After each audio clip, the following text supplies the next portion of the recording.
सल्ली अला रसूलिल करीम अम्मा बाद फ़अऊज़ु बिल्लाहि मिनश शैतानिर रजीम बिस्मिल्लाहिर रहमानिर रहीम रब्बि इश्रह ली सदरी वयस्सिर ली अमरी वहलुल उक़दतम मिन लिसानी यफ़क़हू क़ौली। एवोल्यूशन की जो थ्योरी है डार्विन से पहले नहीं थी, लेकिन डार्विन की एवोल्यूशन की थ्योरी के बाद जो है ये पूरे यूरोप में फैली। मसला ये है कि जो डिवाइन थियोलॉजी है, खा वो बाइबल हो, खा वो तौरात हो, खा वो कुरान हो, वो उस थ्योरी से कन्फ्लिक्ट कर रही है। डिवाइन बुक से तीन जो समावी कुतुब हैं, डिवाइन बुक्स हैं, वो एक बात कह रही हैं कि इंसान का आगाज कैसे हुआ। इसके मुकाबले में जो डार्विन का जो थ्योरी है वो बिल्कुल अलग एक बात कह रही है। हम उस आयत को आज स्टडी करेंगे कि जिस आयत को लेकर गुलाम अहमद परवेज और जो उससे मुतासिर लोग हुए, उन्होंने इस आयत से डार्विन की एवोल्यूशन की थ्योरी को साबित करने की कोशिश की। देखिए आयत क्या, पहले जरा हम इस आयत को सिंपली जरा स्टडी करते हैं। मा लकुम ला तर्जून लिल्लाहि वक़ारा, तुम्हें क्या हो गया कि तुम अल्लाह का ऐसे कदर नहीं करते हो जैसा कि कदर करने का हक है। अल्लाह को ऐसे वो मर्तबा और मकाम देते ही नहीं हो, हत्ता कि वो सबसे बड़े हैं, वो खालिक हैं, वो क्रिएटर हैं और उसने ही क्रिएट किया ह्यूमन बीइंग को। और ह्यूमन बीइंग के लिए ये सारे जमादात, नबातात, हैवानात पैदा किए ताकि ह्यूमन बीइंग इनसे इस्तिफादा कर सके, यूटिलाइज कर सके, अपने आप को इन चीजों को बरोएकार लाकर फैसिलिटेट कर सके। आगे क्या कहते हैं, हालांकि वक़द खलक़कुम अतवारा, कि उसने तुम्हें पैदा किया है अतवारा। अतवार किसको कहते हैं? तौर की जमा अतवार है। एक प्रोसेस में एक मरहले के बाद दूसरा मरहला, दूसरे मरहले के बाद तीसरा मरहला, तीसरे मरहले के बाद चौथा मरहला, एक प्रोसेस में पैदा किया है। कद ये किसके लिए आता है? ये श्योरिटी के लिए आता है, कंफर्मेशन के लिए आता है। खलक़कुम, पैदा किया, खला का फ़िल माजी है, हुआ इसमें फ़ाइल है, सब्जेक्ट है। उस अल्लाह ने, कुम तुम लोगों को, ये मफूल भी मंसूब है यानी ऑब्जेक्ट है। अतवारा, अतवारा किस तरह पैदा किया? अतवार में, ये तमीज है इसलिए मंसूब है, ये इसके आखिर में जबर आ रही है, यानी मुख्तलिफ प्रोसेस मराहिल में तुम्हें गुजार कर पैदा किया। अच्छा, अब जिन लोगों ने थ्योरी को साबित करने की कोशिश की, उन्होंने ये कहा कि पहले इंसान चलते चलते चलते चलते इंसान को पहले पैदा कर दिया गया जमीन पर। वो एक हालत से दूसरी हालत में, पहले कीड़ा, कीड़े से छोटा छोटा जैसे थ्योरी कहती है, फिर बंदर, बंदर से वो गोरीला, गोरीले से फिर इंसान बन गया। और फिर अल्लाह ताला ने उन इंसानों में से, वो जो पहले रह रहे थे जमीन पर, उनमें से एक आदम को चुन के आसमानों पर ले गए अल्लाह ताला। और फरिश्तों कहा कि मैं इसको इन्नी जाइलुन फिल अर्ज़ खलीफा, और मैं जमीन पर एक खलीफा बनाने वाला, आदम मैंने चुन लिया है। और तब आदम को अकल दी गई, शऊर दिया गया, और उसके बाद वो नबी आए बनकर। ये जो है ये थ्योरी साबित करने की कोशिश की जा रही है इस आयत से। गुलाम अहमद परवेज ने इसकी इब्तिदा की और उससे कुछ मुतासर हो, बाकी जितने मुतासर हुए वही लोग मुतासर हुए। लेकिन जब से ये डीएनए की थ्योरी आई है, एक बंदर का या बनमानस का जो डीएनए है वो टोटली डिफरेंट है, और इंसान का जो डीएनए है वो टोटली डिफरेंट है। अरे तो उससे तो यहाँ नफी हो जाती है किस बात की? कि ये बनमानस से जो है ना होता होता होता फिर इंसान बना है। जी जी, एक चेंजिंग एक हद तक तो हो सकती है, माइनर, इतनी चेंजिंग नहीं हो सकती कि बनमानस से या गोरिल्ला से फिर इंसान बन जाए। हाँ, इसको कहते हैं सेपेनी। उनका कहना है जो थ्योरी ये रखते हैं, नजरिया रखते हैं, वो कहते हैं कि इंसान का और ये बंदरों का जद्दी अमजद एक है। जद्दी अमजद समझते हैं, मतलब इनका असल में, हाँ, इनका बाप एक ही था, बाद में ये एक अलग स्पीसीज बन गई बंदर, ठीक है, और इंसान एक अलग स्पीसीज बन गया। ये, हाँ, ये उनका कहना है, ये उनका मानना है, ठीक है, ये थ्योरी है उनकी, और इससे साबित करने की कोशिश करते हैं कि वो इंसान नुमा बंदर थे, मतलब वो बंदर थे, इंसान नुमा थे, उनमें से एक आदम को उठाया गया और आसमानों पर ले जाया गया और खलीफा बनाया गया, वहीं अल्लाह ने उसको अकल दी, शऊर दिया। अकल, असल अकल का दूसरा नाम शऊर है। ये मतलब ये जो एवोल्यूशन की अभी आप बात कर रहे हैं कि अतवारा, तो हम अगर इस तरह का हम ये कहें कि अल्लाह ताला ने जो तख्लीक की वो एक इंसान को जो बनाया, उस जो भी उसकी फॉर्म थी, वो आहिस्ता वो था वो इंसान ही, लेकिन वो उसके स्टेजेस चल रहे थे, चल रहे थे, चल रहे थे, चल रहे थे, चल रहे थे, चल रहे थे, हाँ, चल रहे थे, था वो इंसान ही, हाँ, कोई बंदर या गुरिल्ला से नहीं तो बना था वो, हाँ, था वो इंसान ही, लेकिन उसके सिर्फ स्टेजेस चल रहे थे, चल रहे थे, चल रहे थे, चल रहे थे, चल रहे थे, कि एक टाइम ऐसा आया कि फिर अल्लाह ताला ने जब ये महसूस किया कि अब ये जो है इस इनके अंदर मैं अपना पैगंबर खलीफा जो है ना वो मैं भेजूं। सवाल ये पैदा होता है, बंदर से नहीं बना, ठीक है, चलें, ये दूसरा कॉन्सेप्ट आ गया, बंदर से नहीं बना, ठीक है, क्योंकि डीएनए टोटली डिफरेंट हो जाएगा। एक इंसान को इंसान ही पैदा किया गया। सवाल ये पैदा होता है कि इतने अरसे में अल्लाह ताला कहते हैं कि मैंने, तक उनमें कोई शरीयत नहीं थी, यही तो कह रहा हूं, इतने अरसे में ये इंसान तो फजूल पैदा हो गए, जबकि अल्लाह ताला कहता है मैंने इंसान को फजूल पैदा किया ही नहीं है। नहीं, ये अतवारा की मैं उसमें, हाँ, ये अतवारा की आप तफसीर कर रहे हैं ना, तोजी दे रहे हैं जी, आप अतवारा की तोजी और तफसीर कर रहे हैं, ठीक है।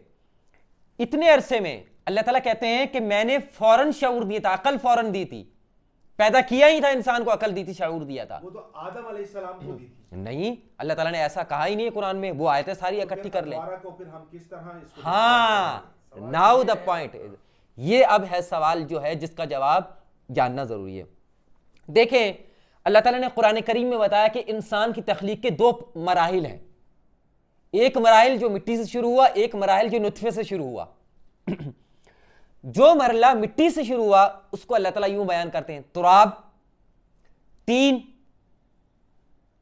तीन लाजिब, हमई मसनून, सलसाल कल फखार। क्या है? पहले खुश्क मिट्टी, फिर गीली मिट्टी, फिर चिपकने वाली मिट्टी, और फिर थी ऐसी मिट्टी जो काली और बदबूदार और सड़ जाए जब वो पड़ी रहे। फिर उसके बाद क्या हुआ आखिरी, कि जो खनखने वाली मिट्टी, यानी उसका कोई स्टेचू बना दिया जाए, अंदर से खोखली हो तो उसको आप बजाएं, जैसे मटका है तो वो बजती है, अंदर से खनखनाती है। ये इंसान की तख्लीक का पहला मरला है जो अल्लाह ताला ने कुरान करीम में बयान फरमाया है, ठीक है। और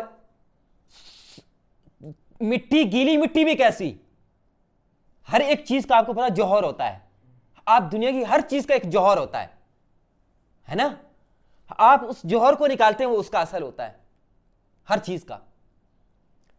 उस मिट्टी को भी अल्लाह ताला कहते हैं मैंने उस मिट्टी का जौहर निकाला, उसको गीला करके उसको रखा, उसको पकाया, ठीक है, उसमें से जौहर निकाला। क्या लफ्ज क्या इस्तेमाल करते हैं? सुलालतिम मिन तीन। सुलाला किसको कहते हैं? जौहर, मिट्टी का जौहर, वो भी गीली मिट्टी का वो जौहर निकाला। जौहर से मुराद आपकी बेसिक जो उसकी जैसे जैसे जैसे जैसे फल है, आप उस फल को पकाएंगे, पका के उसमें से आप क्या निकालेंगे? उसका जौहर निकालेंगे। जैसे जड़ी बूटियां हैं, जड़ी बूटियों को आप पकाकर एक प्रोसेस से गुजार के उसका जौहर निकाल लें। एसेंस की बात हाँ, एसेंस की बात हो रही है, वो खास। इसी तरह देखें नुत्फा क्या होता है, जो इंसान का स्पर्म है वो क्या है? वो उसकी बॉडी का क्या है? जौहर है ना उसकी बॉडी का, वो सुलाला है, वो उसकी बॉडी का जौहर है, उसके खून से वो जो अल्लाह ताला ने कशीद किया अंदर, एक प्रोसेस ऐसा है इंसान की बॉडी में कि वो अल्लाह ताला ने कशीद किया। अब मैं आपको बताता हूं, ये पहला प्रोसेस था, ये पहला तौर था। अतवार क्या है? ये पहला तौर क्या था? तुराब था। दूसरा तौर क्या था? तीन था। तीसरा तौर क्या था? तीन लाजिब था। चौथा तौर क्या था? हमाई मसनून था। पांचवा तौर क्या था? सलसाल कल फख्खार था। छठा तौर क्या था? नफ़्क़ुर रूह था। नफ़्क़ुर रूह था। रूह फूकने का मन। हाँ जी। यहाँ हमारा जो बात है कि अल्लाह ताला ने आदम अलैहिस्सलाम कि आदम अलैहिस्सलाम जो थे, क्या वो पहले इंसान थे? हाँ, आदम अलैहिस्सलाम वो पहले इंसान थे जिनके साथ अल्लाह ताला ने अल्लमा आदम अल अस्माअ कुल्लहा, कि अल्लाह ताला ने उनको इल्म दिया।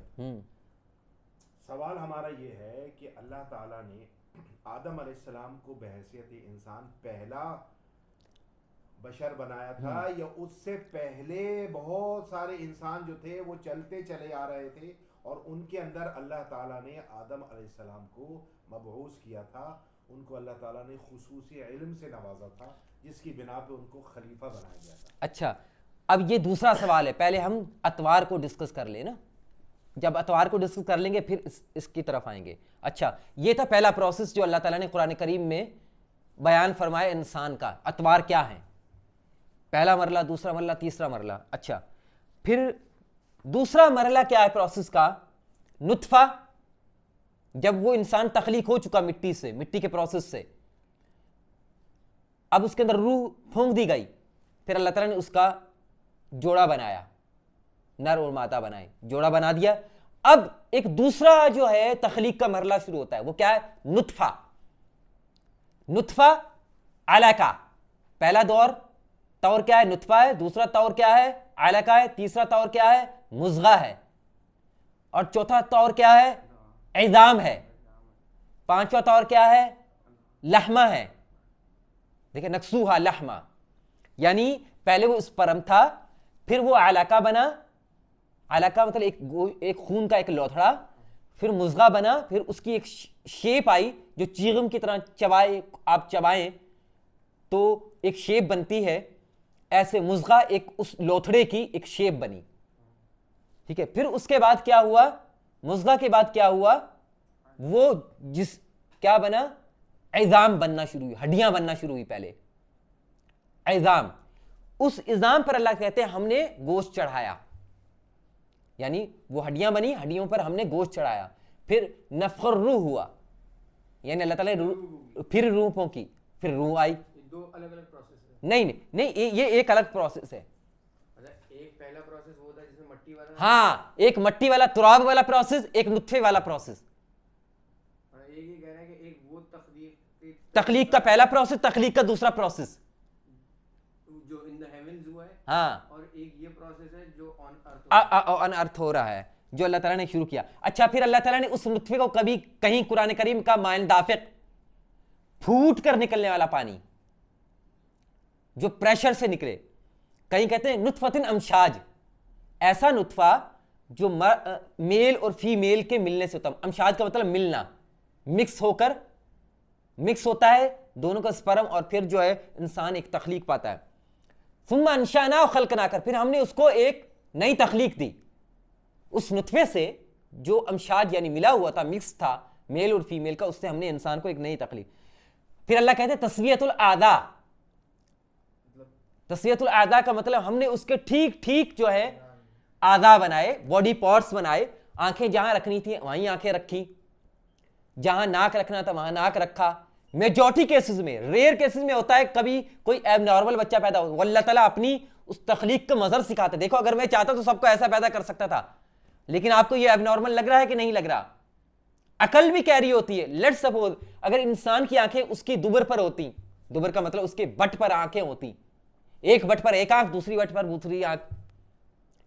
आप अकल जरा सोचें, इंसान कैसे देखता?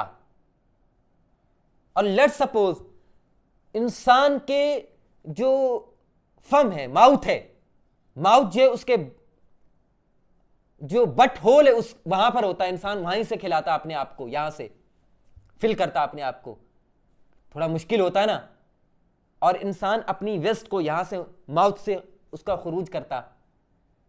देखिए अकल समझ रही है कि ये ज्यादा ये सूटेबल नहीं था। तस्वियतुल आज़ा का मतलब अल्लाह ने परफेक्ट बना दिया कि माउथ को यही होना बेहतर था, आंखों को यही होना बेहतर था, नाक को यही लगना बेहतर था। अगर नाक यहां पर होती तो कैसा लगता है ना। तो देखें इंसान को अल्लाह ताला कहता है तस्वियतुल आज़ा का मतलब उसको सही सही परफेक्ट बनाया, जो वाकई सूटेबल था, जो वाकई उसको खूबसूरत बना। लक़द खलक़नल इंसान फ़ी अहसन तक़वीम, हमने इंसान को बेहतरीन सांचे पर डाला है। ये देखें कोई हैवान जो है ये सीना तार कर नहीं चलता है। कोई ऐसा हैवान है, आप कोई ऐसा हैवान बताइए, कोई भी हैवान ऐसे नहीं चलता है। हाँ वो भी झुकता है, वो भी जब भागता है झुकता है, थोड़ी देर यूं चलेगा लेकिन असल में फिर वो अपने हाथ रखेगा, फिर ये भागेगा। इंसान है जो सर उठाकर चलता है, ये उस क्या है, ये उसका शर्फ है कि वो इस जमीन पर सर उठाकर चलता है। बाकी हैवानात नहीं चलते हैं। किसी हैवान ने आज तक इंसानों पर कंट्रोल नहीं किया है, पूरी तारीख में नहीं है, प्री हिस्ट्री भी कोई हमें ऐसे शवाहिद नहीं मिलते। और तक इंसान से ज्यादा ताकतवर हैवानात, कई हैवानात इंसान से ज्यादा पावरफुल हैं। इवन जिन्नात भी इंसानों पर कंट्रोल हासिल नहीं कर सकते। वक्ती तौर पर कोई शैतान इंसान को तंग कर सके, लेकिन फिर भी इंसान जो है गालिब है। तो तस्वियतुल आज़ा, फिर कहते हैं अल्लाह ताला नफ़्ख़ुर रूह, अल्लाह ने उसमें रूह फूंकी। सूरा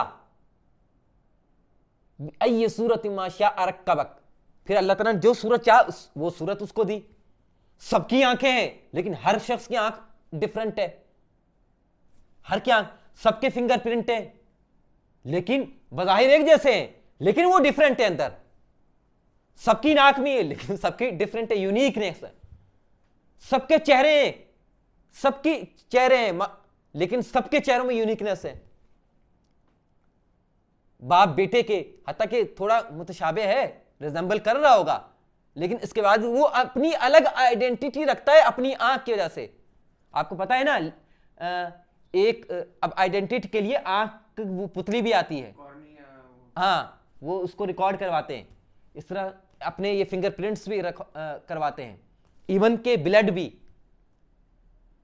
बहुत सारी चीजें आइडेंटिफिकेशन के लिए इंसान की आ गई हैं। तो अल्लाह ताला ने वो यूनिकनेस रखी है। ये दूसरे प्रोसेस था, तौर था। पहला नुत्फा, फिर अलका, फिर तीसरा मुज़गा, फिर इज़ाम, फिर लहम, ये सारे प्रोसेस हैं। अब आप ये कहेंगे कि ये प्रोसेस था, अच्छा फिर एक और प्रोसेस भी है। वो तौर क्या है? वो ये है कि पहले एक जिनीन, एम्ब्रियो मां के पेट से निकल गया इंसान, यानी जब 9 महीने बाद मां के पेट से निकला, ये एक प्रोसेस था, तौर था, अतवार थे, मराइल थे। अब क्या है? बच्चा है, फिर लड़का है, फिर जवान है, फिर बूढ़ा है, फिर मौत है। ये भी अतवार हैं, ये भी अतवार हैं कि पहला, जिसे शेक्सपियर कहता है ना, शेक्सपियर ने वो जो 7 जो एजेस लिखी हैं ह्यूमन बीइंग के, उसने कहा कि ये अतवार हैं, इन मराहिल हैं कि इंसान इन मराहिल से 7 स्टेजेस से गुजरता है।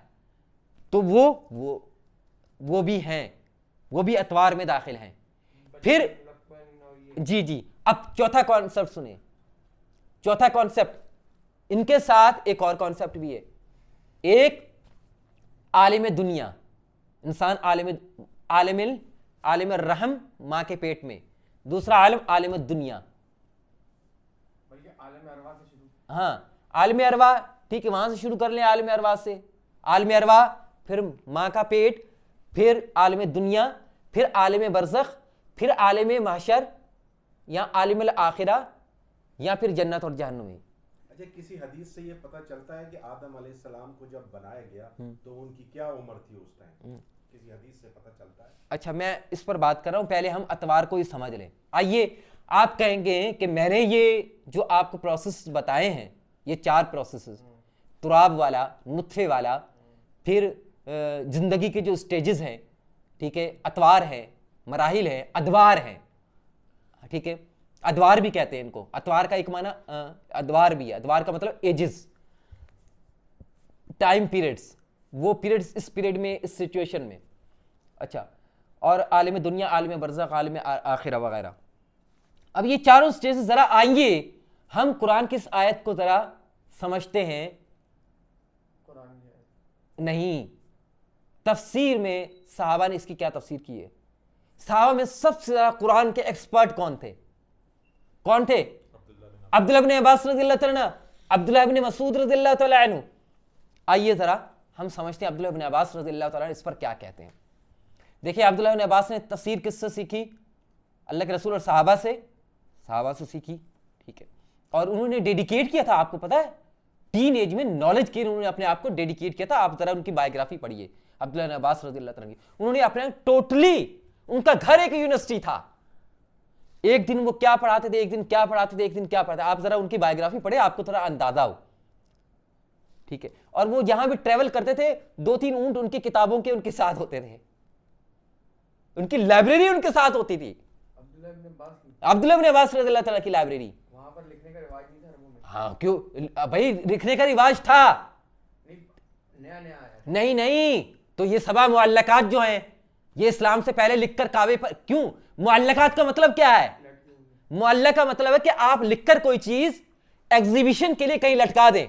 जैसे यहां पर आर्टिस्ट जो है अपनी आर्ट बनाकर दीवार पर आवेजा कर देता है, उसकी एग्जीबिशन करवाते हैं।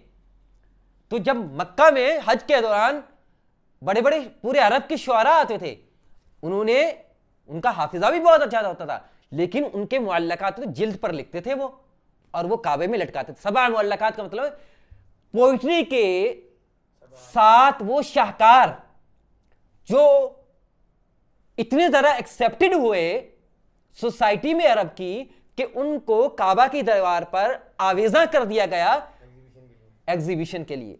मुअल्लकात, लोग उसको पढ़ते थे उसकी ताजीम के लिए, क्योंकि वो बहुत आला पोइट्री थी, इसलिए वो मशहूर हुई सबा मुअल्लकात, यानी 7 आवेजा शायरी के मजमूए।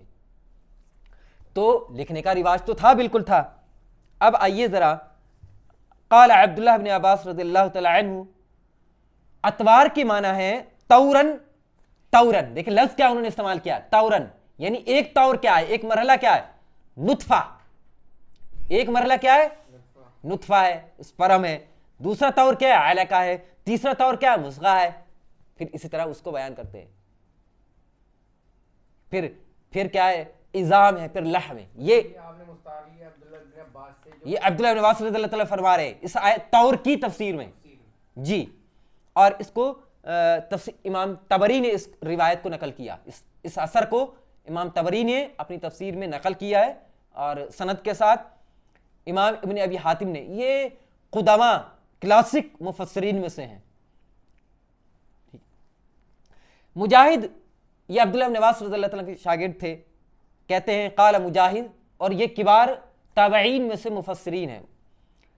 अतवार से मुराद क्या है, नुत्फ़ा, अलका, मुज़गा, इज़ाम और लहमा है, यानी वही प्रोसेस है। ये है अतवार, जिस अतवार से इंसान को गुजारा। इकरमा कहते हैं, ये भी मुफस्सिरीन हैं, ताबईन में से हैं, कहते हैं नुत्फ़ा, अलका, मुज़गा सुम्मा इंसानन, कि इंसान को अल्लाह ताला ने क्या, पहले नुत्फ़ा, फिर अलका, मुज़गा, लहम, इज़ाम, लहम, और फिर इंसान बन गया, नफ़क़ुर्रून, और फिर इंसान। ज़हाक, ये भी ताबई हैं, ये क्या फरमाते हैं कि नुत्फ़ा सुम्मा अलका सुम्मा मुज़गा, कहते हैं ये वही प्रोसेस है। अतवार का मतलब क्या है, ये वही प्रोसेस जो अल्लाह ताला ने कुरान करीम में बयान किया। देखें, अल कुरान युफ़स्सिरु बअदहु बअदा, कुरान एक चीज में अल्लाह ताला उसको मेंशन कर देते हैं, फिर उसकी तफसील कहीं और जरूरत होती है तो वहां बयान कर देते हैं। ये कुरान का उसलूब है, अल्लाह ताला ने कुरान को ऐसे ही नाजिल फरमाया है। कुछ अल्लाह ताला ने खुद एक्सप्लेन कर दिया, कुछ हमें हमारे लिए छोड़ दिया कि हम जरा उसमें जुस्तजू करें। अब बिल्कुल हमें गाजर का हलवा बनाकर दे देते तो फिर हमारी जो रिसर्च करने की, तहकीक करने की, जुस्तजू की, तलाश की, वो खत्म हो जाती। जबकि अल्लाह ताला ने हमें अकल दी है, हवासे खमसा भी दिए हैं, यानी 5 सेंसेस भी दिए हैं, तो यूटिलाइजेशन कहाँ होता है उसका, उसकी यूटिलाइजेशन ही नहीं होती। फिर अल्लाह ताला ने हम पर वो छोड़ दिए, ताकि हमारी वो प्रैक्टिस हो, तहकीक रिसर्च करना जो है वो हमें आए। अच्छा, उसके बाद है सुद्दी। इमाम सुद्दी जो है ये भी ताबईन में से हैं और अब्दुल्लाह बिन मसूद रज़ियल्लाहु अन्हु के शागिर्द हैं। ठीक है, कहते हैं अतवारा से मुराद क्या है? खलक़कुम फी बुतूनि उम्माहातिकुम तौरन बअद तौरिन, कि अल्लाह ताला ने तुम्हें पैदा किया तुम्हारी माँ के पेट में मुख्तलिफ मराहिल में। क्यों? पहले माँ के पेट में तुम क्या गए? नुत्फा, फिर तुम माँ के पेट में क्या थे? अलका, फिर तुम माँ के पेट में क्या थे? मुज़गा, फिर तुम माँ के पेट में क्या थे? इज़ाम, फिर तुम माँ के पेट में क्या थे? लहमा, फिर क्या? नफ़क़ुर्रू, या उससे पहले नफ़क़ुर्रू हो चुकी होती है, लेकिन वो उस प्रोसेस में दाखिल है। इमाम तबरी ने इस असर को रिवायत किया। इसी तरह मुक़ातिल बिन हयान, ये भी ताबई में से हैं, क्या फरमाते हैं? कहते हैं नुत्फा सुम्मा अलका सुम्मा मुज़गा सुम्मा इज़ाम सुम्मा लहमा सुम्मा नफ़ख़ फ़ीर रूह। वही प्रोसेस बता रहे हैं। ठीक है, वही अतवार, वही स्टेजेस बता रहे हैं। एक तो 7 स्टेजेस जो एक इंसान के माँ के पेट से बाहर जब दुनिया में आता है वो स्टेजेस, एक स्टेजेस वो हैं जो माँ के पेट में ही वो उन स्टेजेस से इंसान गुजरता है, अतवार। हसन बसरी रहमतुल्लाह फरमाते हैं अतवारा, अब ये स्टेजेस बता रहे हैं हसन बसरी रहमतुल्लाह, ये ताबईन में से हैं। कहते हैं सवियन शाबन शेखन, इन्होंने 7 में से 3 स्टेजेस बताई हैं कि पहले बच्चा, फिर जवान होता है, फिर बूढ़ा होता है। ये मराहिल है। और ये तो अल्लाह ताला ये भी कुरान में दूसरी जगह आपने फरमाया कि हम उसको बच्चा पैदा करते हैं, फिर वो जवान होता है, फिर हम उसको बुढ़ापे की तरफ लौटा देते हैं, है कि नहीं? कुरान में वो आयत है।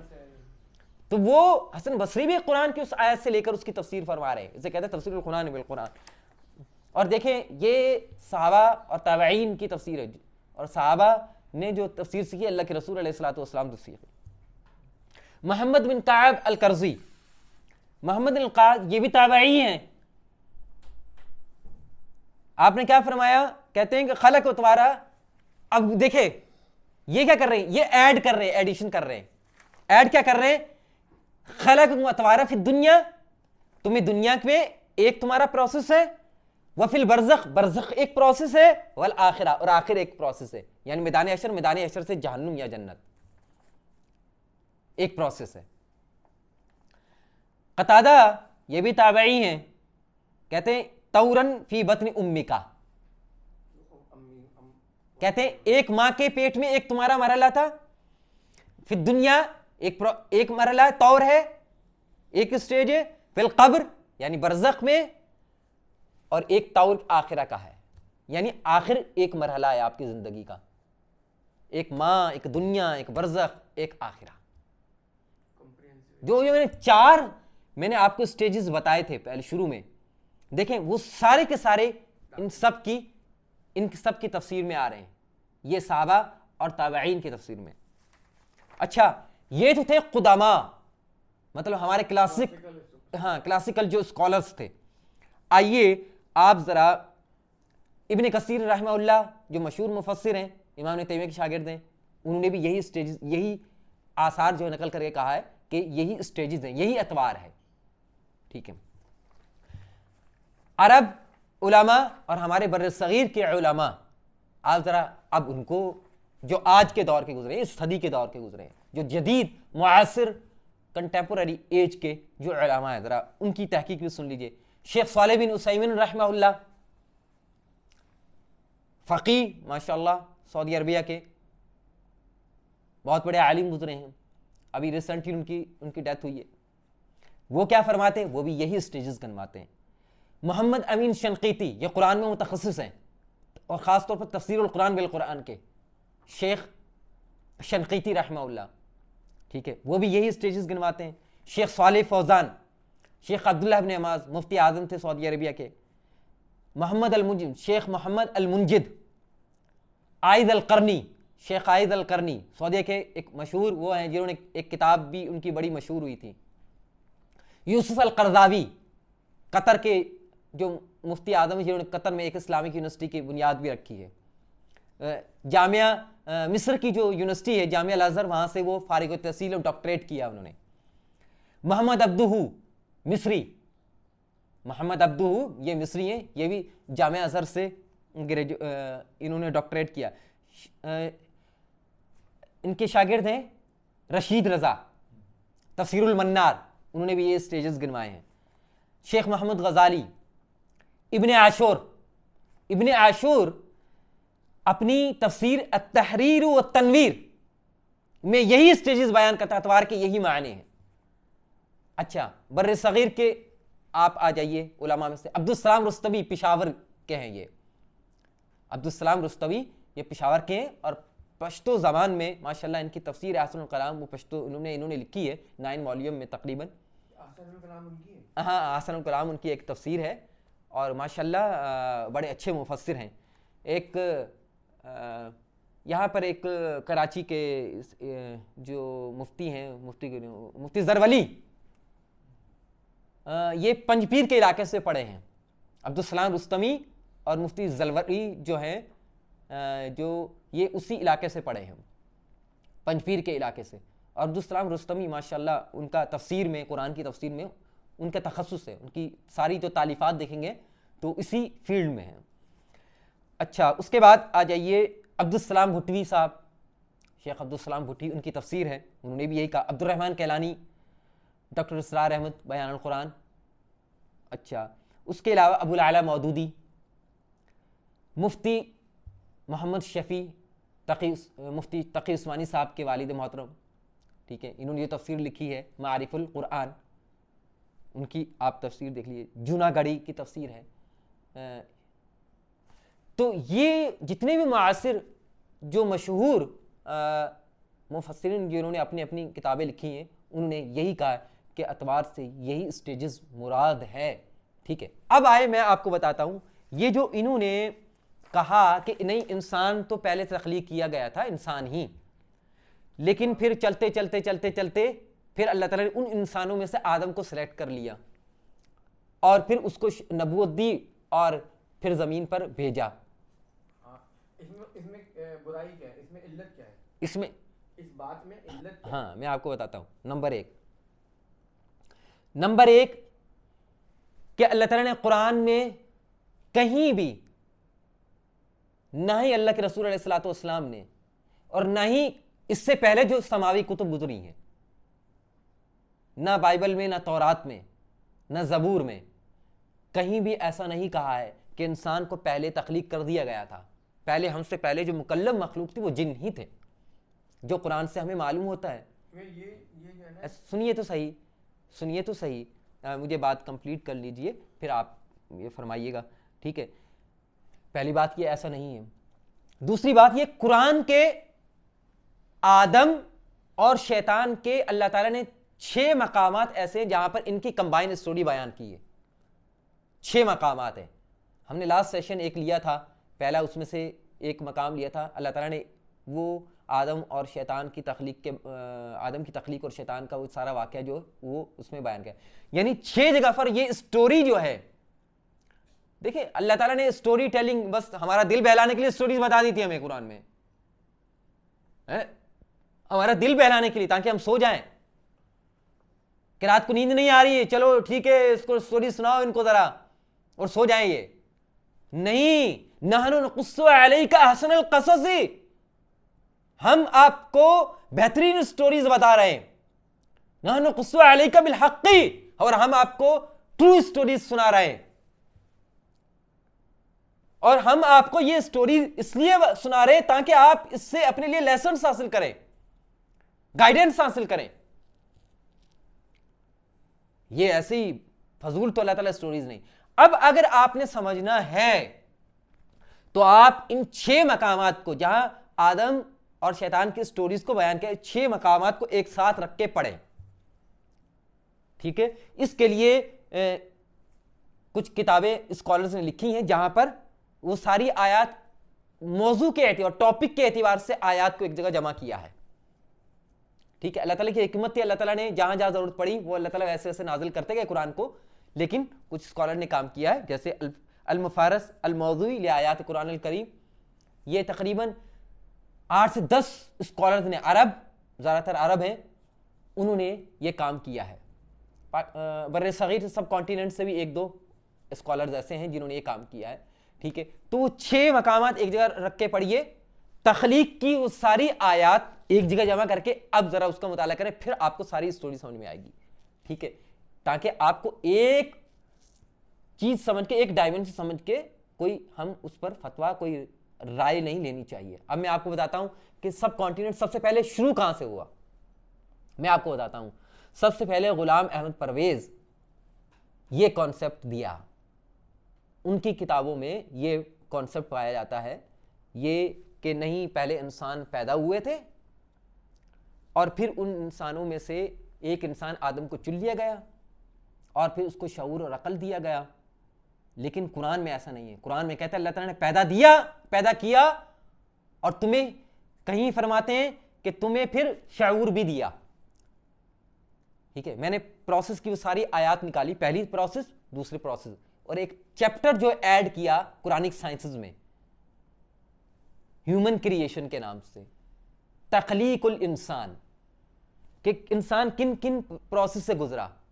ये कुरानिक उलूम में पहले नहीं था, क्योंकि हम कोई भी आकर कुरान से एक नई रिसर्च करके उसमें ऐड कर सकता है। एक हमारे सलफ से काम चला रहा है, यानी सहाबा से, यानी उन कुरानिक साइंसेस में एडिशन हो रही है वक्त के लिहाज से। कुरान तो आपको पता ये एक समंदर है, और पता नहीं हमारे बाद आने वाले और कहीं दुनिया में क्या क्या रिसर्च करके एक नई कुरान से एक नई साइंस जो है, यानी एक उलूमुल कुरान, मैंने कुरानिक साइंसेस में एक इजाफा करे, एक चैप्टर का इजाफा करे। अच्छा, कुरान से ये साइंस भी निकल रही है, क्लियर आयात हैं, बगैर किसी तहरीफ के, बगैर किसी गलत तावील के, और है ऐसा। कुरान तो बाहर है, समंदर है। क़यामत तक के लोगों के लिए जब अल्लाह ताला कह रहे हैं ना गाइडेंस है, तो इसका मतलब है क़यामत तक के लिए जितनी भी टेक्नोलॉजी, जितना भी इंसान डिस्कवर करेगा वो कंपेटिबल है।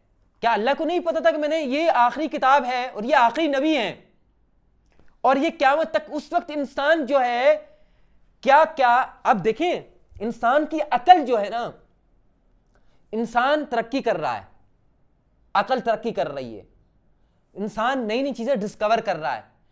अल्लाह ताला ने जो जमादात पैदा किए, जो नबातात पैदा किए, इंसान उसको यूटिलाइज करके नई नई चीजें बना रहा है, नए नए तरीकों से खुद को फैसिलिटेट कर रहा है। तो कहीं भी यह साबित नहीं है और कहीं भी ऐसा नहीं है, इंसान को जब अल्लाह ने तख्लीक किया तो वहीं उसको उसी वक्त अकल भी दी, हवासे खमसा के साथ, 5 सेंसेस के साथ उसको वहीं शऊर और अकल भी दिया था। अच्छा, मेरा यहाँ सवाल ये है कि खलीफा से मुराद जो है वो क्या ली जाती है? हाँ, क्योंकि अल्लाह ताला ने जो कुरान में कहा कि वइज़ क़ाल रब्बुका लिल मलाइकति इन्नी जाइलुन फिल अर्ज़ि खलीफा, तो जब कोई हो ही ना, एक टीम ही ना हो, तो खलीफा। हाँ, अब इस पे जरा जी। अब देखें, खलीफा का मतलब क्या होता है? नाइब होता है। देखिए, मैं इस कंपनी का ऑनर हूं, मैं इस कंपनी का ऑनर हूं। मुझे अपने इस मैसेज को या अपनी कंपनी को एक्सटेंड करने के लिए मुझे चाइना में भी क्या करना है? अपने इस पैगाम को, अपने मैसेज को या अपनी इस प्रोडक्ट को मुझे लॉन्च करना है चाइना में, ठीक है।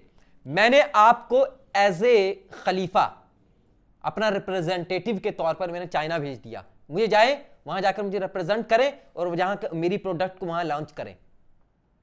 और मैं ये असाइनमेंट आपको दे रहा हूं, ये असाइनमेंट मैं आपको क्या दूंगा इसके बदले में?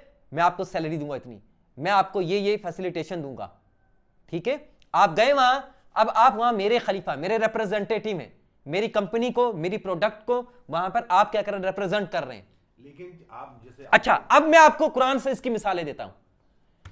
अल्लाह ताला कहते हैं वजअलकुम खलाइफल अर्ज़ि, अल्लाह ताला कहते हैं मैंने तुम्हें जमीन में क्या बनाया? खलीफा बनाया। देखें, खलीफा का माना कहां से निकला है? खलाफा से निकला है। अब आप इतनी कुरानिक लिंग्विस्टिक्स पढ़ चुके हैं कि इसको पढ़ें। इसका फेल माजी क्या है? खलाफा या खलूफू खलफन, या खलीफा उसका इस्म सिफा है, ठीक है। खलाफा का मतलब होता है कि जो मेरे बाद आए। एक माना होता है क्या? जो मेरे बाद आए। एक वो जिसको मैं अपना जानशी बनाऊं, खल्फ का मतलब क्या होता है? मेरे पीछे, जो मेरे पीछे है मेरा सबऑर्डिनेट है, या वो जो मेरा जानशी है, ठीक है? तो या जो मुझे फॉलो कर रहा है, जो मुझे फॉलो कर रहा है वो भी ठीक है। अब देखें कुरान करीम में एक खलीफा ये कि अल्लाह ताला चाहते थे कि जमीन पर कोई मेरा रिप्रेजेंटेटिव हो। अब मैं अगली बात में करूंगा उसको तरह, पहले मुझे ये कंप्लीट करने दीजिए। मेरा जमीन पर जो मुझे अल्लाह को रिप्रेजेंट करें। अच्छा, एक जो हमें दो नुक्ता नजर मिलते हैं मुफस्सिरीन से, यानी जो सहाबा से मिलते हैं। एक वो जो अल्लाह की नुमाइंदगी करे, और आयत का साको सिवाक जो कॉन्टेक्स्ट है वो भी हमें यही बता रहा है कि एक वो जो अल्लाह को रिप्रेजेंट करे, जमीन पर आकर अल्लाह की नुमाइंदगी करे। जो नबी और रसूल होता है वो अल्लाह का नुमाइंदा होता है, याद रखिएगा। वो अल्लाह को रिप्रेजेंट कर रहा होता है, वो अल्लाह की ही बात कर रहा होता है, ठीक है। नंबर दो, क्योंकि अल्लाह ताला ने पहले कह दिया कि इस जमीन पर पहले जिन मुकल्लफ थे, वमा खलक़तुल जिन्ना वल इंसा, पहले जिन का नाम आया। देखें सीक्वेंस देखें, वमा खलक़तुल जिन्ना वल इंसा, पहले जिन फिर इंसान, यानी पहले क्या था? जमीन पर जिन आबाद थे। और कुरान में कई आयात हैं, अहादीस हैं, आसारे सहाबा हैं, ठीक है। अब्दुल्लाह बिन अब्बास रज़ियल्लाहु अन्हु से बहुत रिवायत है कि जमीन पर पहले जिन आबाद थे। तो जिन जो आबाद थे उनमें उनका कोई खलीफा नहीं था? बिल्कुल था, अल्लाह ताला ने भेजे होंगे, लेकिन अल्लाह ताला ने उसका नॉलेज हमें नहीं दिया। लेकिन अल्लाह ताला, देखें जब अल्लाह मुकल्लफ बनाते हैं ना किसी मखलूक को, तो फिर उसमें नबी और रसूल भेजेंगे जो अल्लाह की नुमाइंदगी करे, उन्हीं में से सेलेक्ट करेंगे, उन्हीं में से चुनेंगे। क्यों कि अल्लाह ताला कहते हैं कि कयामत के दिन मेरे बंदे ये ना कहें कि अल्लाह ताला हमें तो पता ही नहीं था कि आप हमारे माबूद हैं, आपने हमें क्रिएट किया, किस मकसद के लिए क्रिएट किया है, हमें कहां से पता चलता? तो अल्लाह ताला, और ये कुरान में कई बार अल्लाह ने कहा है कि तुम्हारे पास कोई आया नहीं था अल्लाह का रिप्रेजेंटेटिव। इवन के जो जहन्नुम का जेलर है, जब जहन्नुम के लोग वहां आएंगे तो कहेंगे अरे भाई तुम यहां जहन्नुम में आ गए, क्या तुम्हारे पास अल्लाह का कोई रिप्रेजेंटेटिव नहीं आया था जो तुम्हें बताता, तुम्हें अल्लाह की मार्फत देता, जो तुम्हें अल्लाह के अहकाम बताता, जो तुम्हें कोड ऑफ लाइफ बताता, तुम्हें बताता कि तुम्हें किसने पैदा किया, क्यों पैदा किया है, तुम कहां से आए हो, कहां जाना है। वो कहते आए थे, लेकिन हमने क्या किया? हमने उनका मजाक उड़ाया, हमने उनके साथ फन किया, हमने उन आयात का, जो अल्लाह के अहकामात है उनका मजाक उड़ाया, हमने सीरियसली लिया, हम अपनी मस्तियों में लगे रहे, अपने फन में लगे रहे, तो इसी तरह मर गए। तो इस वजह से तो अल्लाह ताला ने कहा कि नहीं मैं भेजूंगा। और याद रखें अल्लाह ताला जालिम नहीं है, अल्लाह ताला कह रहा है अपने बंदों पर जुल्म नहीं करते। और जिन तक नबी नहीं पहुंचा, लेट्स सपोज, या जिन तक अल्लाह का पैगाम ही पहुंचा नहीं, मार्फत पहुंची ही नहीं, ना किताब, ना रसूल, ना कोई नबी का वारिस, ना नबी को रिप्रेजेंट करने वाला कोई दाई पहुंचा ही नहीं, तो आप क्या समझते अल्लाह ताला ऐसे उठाकर उसको जहन्नुम में फेंक देंगे? नहीं, अल्लाह ताला फिर वहां पर उससे टेस्ट लेंगे। अगर उसने अल्लाह को ओबे किया तो फिर अल्लाह अगर चाहे तो उनसे कौन पूछने वाला? वला युसलू, अल्लाह ताला कुरान में कहते हैं ना अल्लाह से कौन पूछने वाला है? अल्लाह पूछेगा सबसे। अरे वो तो खालिक है, क्रिएटर है, लेकिन इसके बावजूद अल्लाह का अदल है कि अल्लाह अदालत लगाएंगे, मावराए अदालत कोई काम नहीं करेंगे, मावराए अदालत कोई काम अल्लाह नहीं करेंगे। भाई अल्लाह ताला चाहे तो कयामत दिन उठा के कहें भाई तुम मेरे नाफरमानते, चलो मैं तुम्हें जहन्नुम में फेंक रहा हूं, चलो तुम्हें जन्नत में फेंक दे रहा हूं। ये कुरान मजीद की कौन सी आयत से ये पता चलता है कि आदम अलैहिस्सलाम जो थे वो पहले इंसान थे? पहले, ठीक है, इसके सबूत में एवोल्यूशन की थ्योरी की जो हामी है वो एक आयत लेके आता है, वलक़द खलक़नाकुम सुम्मा सव्वरनाकुम सुम्मा कुलना लिल मलाइकति इसजुदू लि आदम। इसमें वो कहते हैं कि भाई इसमें तो मुखातब का सीगा है, तुम सबको पैदा किया। हाँ ये आएगा, ये सूरह अराफ जी जी में आएगा। मैंने कहा है ना ये उन 6 स्टोरीज में से दूसरी स्टोरी, एक स्टोरी है जिसमें ये यहां से शुरू हो रही है बात। हमने कहा कि हम उसको 6 जो मकामात हैं कुरान के उनको एक साथ डिस्कस करेंगे। पहले विजिट कर लें उसको, फिर चीजें क्लियर होंगी। हाँ, पहले हम 6 मकामात को एक साथ स्टडी कर लें, जब हम उनको स्टडी करेंगे तो हमारे सामने सारी डायमेंशन जो है, सारी पिक्चर, सारी डिपिक्शन जिस तरह अल्लाह ने डिपिक्ट किया वो क्लियर हो जाएगी। ठीक है, ठीक, क्लियर है। तो ऐसा है नहीं। अब देखिए ना, हमारी एक और आदत अब बन गई है, हमारे हम दो एक्सट्रीमिज्म पर चल रहे हैं। देखें, समझे, एक एक्सट्रीमिज्म वो है कि हम जो इंसान ने अपने अकल और शऊर से जो डिस्कवरीज की हैं और जो टेक्नोलॉजी में आगे बढ़ा है, हम उसको भी एक तबका जो उसको भी कबूल नहीं कर रहा, जो पॉजिटिव है, कॉन्ट्राडिक्ट नहीं कर रही, डिवाइन थियोलॉजी से, डिवाइन कमांडमेंट से, कोई उनकी एजुकेशन से वो कॉन्ट्राडिक्ट नहीं कर रही है। दूसरा पता क्या है, दूसरा जो तबका है वो दूसरी एक्सट्रीमिज्म पर है। वो एक्सट्रीमिज्म क्या है कि जो चीजें गलत भी थ्योरीज आई हैं, गलत थ्योरीज भी इंसान की हैं, वो उनको भी या तो कबूल कर रहा है या तो बिल्कुल एक्सेप्ट कर रहा है, और जो अल्लाह की जो अहकामात हैं, अल्लाह की तालीमात हैं, उनका इनकार कर रहा है, या क्या कर रहा है, तहरीफ कर रहा है, तावील कर रहा है और इस्लामाइज करने की कोशिश कर रहा है। अरे खाम खाए कि आपको इस्लामाइजेशन करने की क्या जरूरत है? हर चीज को इस्लामाइज करो, हर चीज को इस्लामाइज करो, एलजीबीटी को भी इस्लामाइज करो, जेंडर स्टडीज को भी आप जेंडर को भी इस्लामाइज करो। भाई कुछ चीज की रियलिटीज हैं, जो रियलिटीज हैं उनको अलग करें, कंफ्यूज ना करें। ला तलबिसुल हक्का बिल बातिली, सही और गलत को आपस में मिलाकर पेश मत करें। ये थोड़ी कि देखे तीन सूरतें हो सकती हैं, यहां तो एक शख्स बिल्कुल सच और सही पेश करे, एक शख्स बिल्कुल बातिल और गलत पेश करे। एक तीसरा कॉन्सेप्ट क्या है, कुछ सच और कुछ बातिल कॉन्शियसली या अनकॉन्शियसली पेश करे। देखिए हर चीज को इस्लामाइज करने की जरूरत नहीं, खाम खाई इन्फीरियरिटी कम्प्लेक्स में मुबतला होकर। सबसे बड़ी चीज ये है कि आप जब कुरान की, क्योंकि खुद स्टडी सॉलिड नहीं है, सॉलिड बुनियादों पर नहीं, आप लिटरेट है, आप वेल एजुकेटेड नहीं है डिवाइनली। जब आप खुद डिवाइनली वेल एजुकेटेड नहीं है, आपके पास सॉलिड फाउंडेशन ही नहीं है, तो आप क्या करेंगे? फिर आप क्या करेंगे? आप फिल्टर ही नहीं कर सकते क्या सही है, क्योंकि आपके पास क्राइटेरिया है ही नहीं।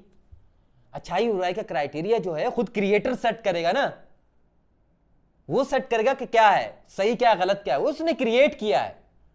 फुरकान पे फुरकान बिठाने की हाँ, फुरकान पे फुरकान, क्या बात इन्होंने की है। फुरकान का मतलब ही क्या है कि जो सही और गलत को, दुनिया में सही गलत एग्जिस्ट कर रहा है, अच्छा बुरा एग्जिस्ट कर रहा है। अगर ये बात होती तो फिर दुनिया में क्राइम, भाई क्यों क्राइम है? एक शख्स कह रहा है मेरे नजदीक चोरी करना सही है तो करने दे, एक शख्स कह रहा है मुझे फलां को कत्ल करना मेरे नजदीक सही है, उसका नजरिया सही है, उसे कहे हाँ भाई इसका नजरिया यार, इसको करने दो, इसकी सेटिस्फेक्शन क्या है? किसी को कत्ल करके ये इसको सेटिस्फाई होता है भाई, तो आप क्यों उसको इंटरफेयर कर रहे हैं? एक शख्स कहता है मुझे ट्रैफिक के सिग्नल तोड़ने में मजा आ रहा है यार, ये मुझे अच्छा लग रहा है, तो आप उसको क्यों इंटरप्ट कर रहे हैं? फिर उस पर क्यों फाइन कर रहे हैं? उसे क्यों जेल में डाल रहे हैं? तो ये दुनिया में जो जेलें बनी हुई हैं, ये दुनिया में जो इतनी अदालतें बनी हुई हैं, ये जो आपका जुडिशरी सिस्टम बना हुआ है, क्यों बना है? खत्म करो फिर भाई। ये आपका ट्रुथ, ये मेरा ट्रुथ, भाई मेरा ट्रुथ है, मुझे जीने दो, माई लाइफ माई रूल है भाई, आपकी लाइफ आपका रूल, मेरा रूल क्या है? मुझे इन लोगों को कत्ल करना है, मुझे सेटिस्फेक्शन मिल रही है भाई, मुझे रेप करना है, ठीक है, मुझे क्या पीडियोफाइल होना है, मुझ पे क्यों जज कर रहे हो भाई? जजमेंटल हो रहे हो। हाँ, मुझे क्यों जज कर रहे हैं? मुझ पे क्राइम लगा, मेरा ट्रुथ है ये मेरा नॉर्मल है। New normal. हाँ, मैं गे हूं, मैं लेस्बियन हूं, मुझे क्यों जज कर रहे हो? नहीं, कहने वाला तो ये भी कह सकता है कि भाई ये तो कानूनी बात है। हाँ, तो कहता है मैं तो इल्मी बात कर रहा हूँ। हाँ, कौन सी बात कर रहे हैं? यानी जो एवोल्यूशन पे बात करेगा, यानी जो भी थ्योरी कुरान से हटके होगी और वो जस्टिफाई करने की कोशिश कर रहा हो, जस्टिफाई है, तो वो बोलेगा ये तो इल्म की बात है। हाँ। अब से कानून या क्या? काम वाला है। लो, ये कानून की बात है भाई। कानून क्या होता है? ठीक है, कानून जो है एक चीज थ्योरी बनती है, वो प्रैक्टिकल आती है। फिर प्रैक्टिकल आती है। देखिए हर चीज को फिर आप एक अगर उसूल लाना चाहते फिर सबके लिए वही है, फिर डबल स्टैंडर्ड ना बने। आप अपने लिए तो जुल्म को बर्दाश्त ना करें, दूसरे के लिए जुल्म बर्दाश्त करें। आप अपने लिए कह रहे हैं कि वर्ल्ड पीस लाना जरूरी है, ठीक है, वो जो ह्यूमन चार्टर बना था, ह्यूमन चार्टर बना है ना, तो ठीक है, उस पर उसको सब पर अप्लाई करें। ये तो नहीं है कि आप गजा के लोगों को मारते रहे गाड़ते रहें और आपके लिए वो अप्लाई हो, उनके लिए अप्लाई ना, वो भी तो इंसान है, वो भी ह्यूमन बीइंग है। तो एक कानून है, फिर सब पर अप्लाई करो। एक कानून है तो सबके लिए, वरना फिर जैसे आपका ट्रुथ वो इसका ट्रुथ, आपका ट्रुथ अलग है, मेरा ट्रुथ अलग है, आपका नॉर्मल अलग है, उसका नॉर्मल अलग है, उसका नॉर्मल अलग है, उसका ना कहाँ चली गई बात? है ये कहाँ से चली गई बात? ये उधर नहीं है। आप ये बात क्यों कह रहे हैं? मतलब ये यही तो है ना, अगर आपने यही करना है, यही करना है, तो मेरा कहने का मतलब है अगर आपने यही करना है तो फिर ठीक है। तो मैं ये कहना चाह रहा हूं कि खालिक जो है वो बताएगा, वो फुरकान है ना। अल्लाह ताला ने क्यों कहा है कुरान को फुरकान? अल्लाह इस कुरान के जरिए, इस किताब के जरिए से बता रहे कि सही क्या है, गलत क्या है। मैं आपसे वही कुरान मजीद की वो आयत पूछना चाह रहा हूँ कि जिससे ये पता चल रहा है कि आदम अलैहिस्सलाम पहले इंसान थे। हाँ, तो वो मैं कह रहा हूं कि उस प्रोसेस को हम चल रहे हैं ना, वो जो हम 6 स्टडीज कर रहे हैं उनके, वो 6 स्टडी। आप ये कहना चाह रहे हैं कि इसकी शवाहिद मौजूद है, अब आप उसको बयान करेंगे। हाँ, लेकिन अभी एक ही सेशन में आप सब कुछ लेना चाहते हैं क्या? नेक्स्ट सेशन में जो हम चल रहे हैं ना स्टडीज को लेकर, हमने पहला किया, उसमें आएगा ये सारा। पहले वो सारी आयत एक ही साथ थोड़ी हम पढ़ेंगे। लेकिन ये आपने आधी बात करके ना हमें मुतज़ब्ज़िब कर दिया है। कौन सी बात करके? एक आयत से पता इसको चलता है। बांध दें, किसको? इस मुद्दे को बांध दें। कौन सा? ये खुला छुड़ी है। कौन सा वाला? ये जो बात है ना, जो फराज साहब कहना चाह रहे हैं ना, के वो ये कह रहे हैं कि आपने अभी डिनाई किया है इसको ना, किसको? एवोल्यूशन को ना, और आप ये कहते, आप मैंने डिनाई नहीं किया है, मैंने डिनाई नहीं किया है, मैं रिप्रेजेंट कर रहा हूं।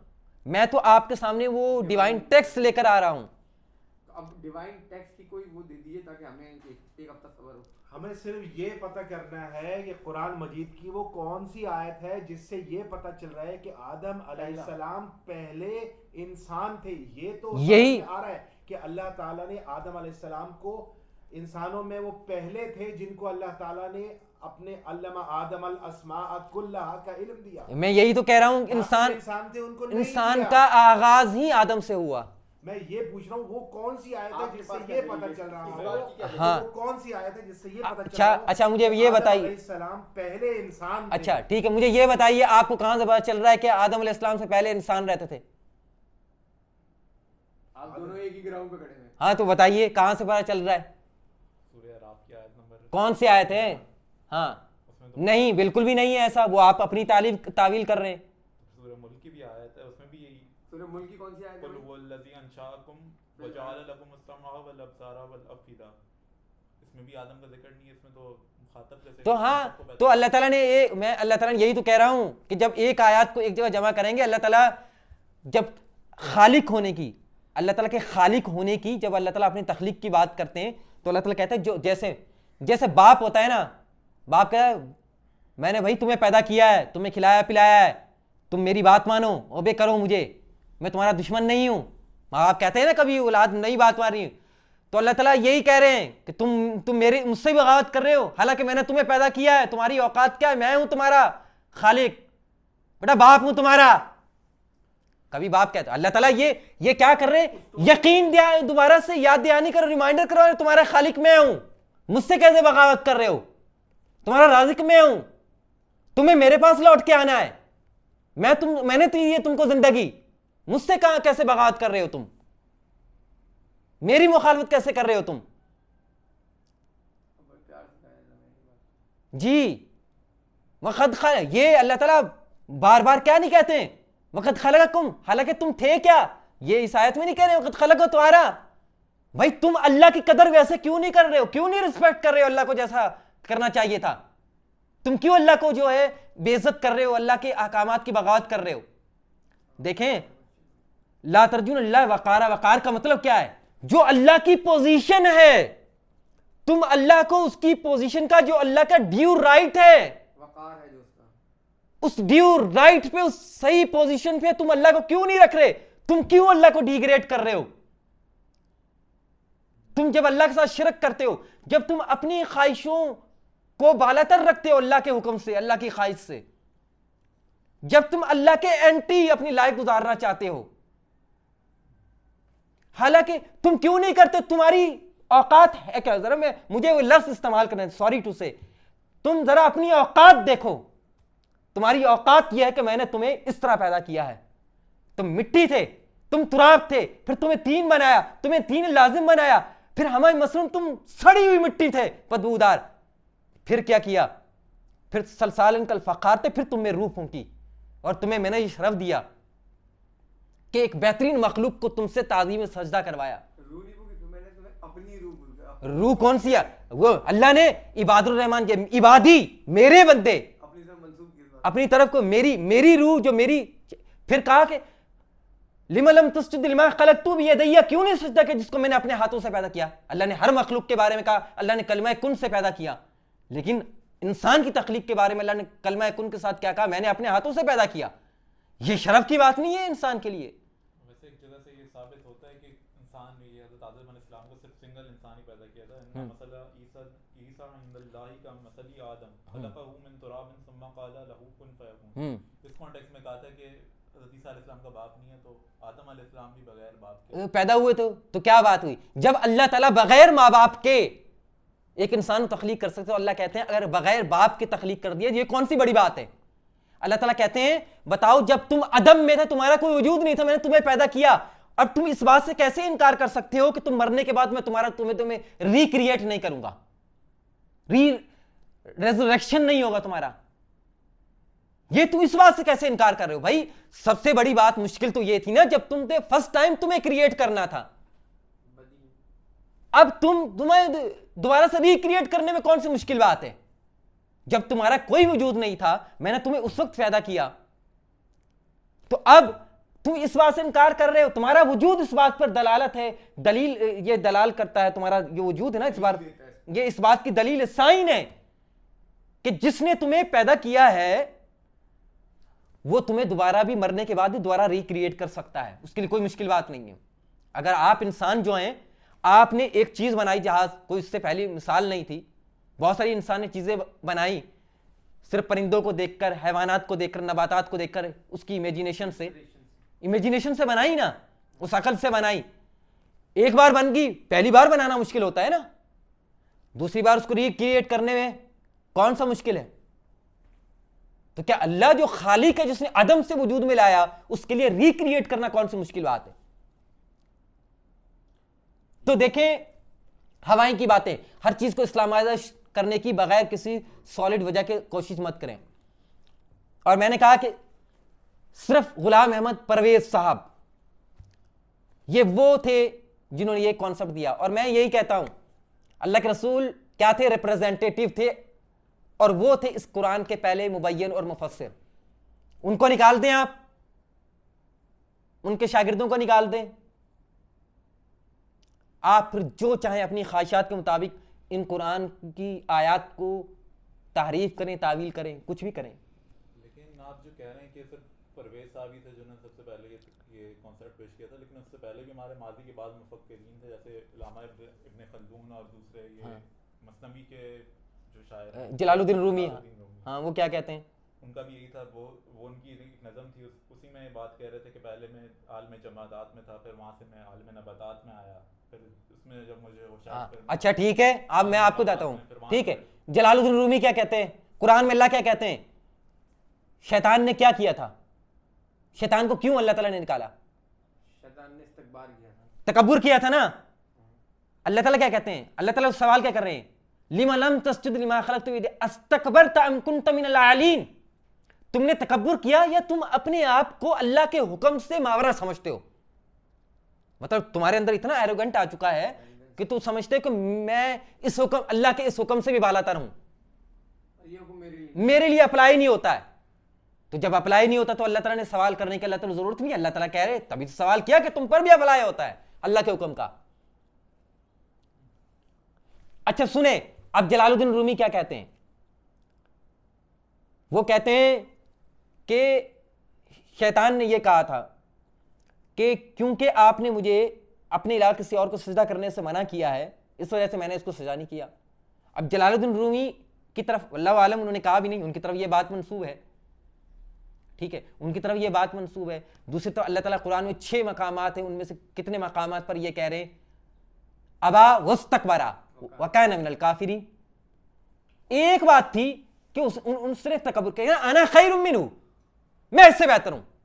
ये जो है ना आई एम द बेस्ट, आपको क्या पता दूसरे के पास दूसरी तरह की क्वालिटी है, वो आपसे इस लिहाज से बेहतर है, ये आपसे इस लिहाज से बेहतर है, ये आपसे इस लिहाज से बेहतर है।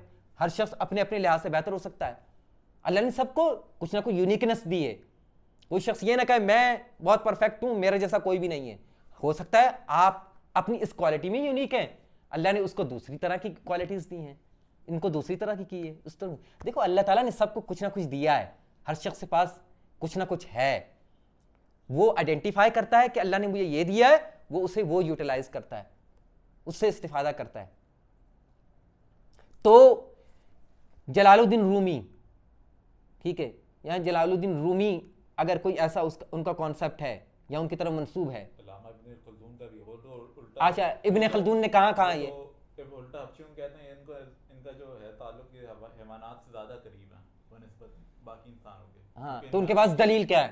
क्योंकि इनका एक किलो है। असल में जितने भी उलमा है सारे इदराक को परसेप्शन को अपना वो बना रहे हैं, जो सोर्स है इसका जी। ये आप जितने भी आर्गुमेंट दे रहे हैं वो सारे क्या कहते हैं, कहने वाला कह सकता है एक मेटाफिजिकल आर्गुमेंट है, लेकिन इदराक की दुनिया में उसमें तो हम इसकी तो गुंजाइश दी जाए, हम इसमें इंडिपेंडेंट रिसर्च कर सकें। हाँ, कहने वाले तो कैसे, कहने वाले देखें, कुछ लोगों का एक मिजाज होता है, कुछ इलाके के रहने वाले लोगों का एक मिजाज होता है, आप उसको उस इन्वायरमेंट से बाहर निकाल के दूसरी इन्वायरमेंट में लेकर जाएं। बहुत लंबी और बहुत बड़ी होगी, ठीक है, तो ये डिपेंड करता है। ठीक है, आप यहीं पर इसको डिस्कनेक्ट करते हैं, ठीक है, दोबारा शुरू। जी जी, ठीक है। वाक़ुल क़ौली हाज़ा अस्तग़फ़िरुल्लाह ली व लकुम व लिसाइरिल मुस्लिमीन।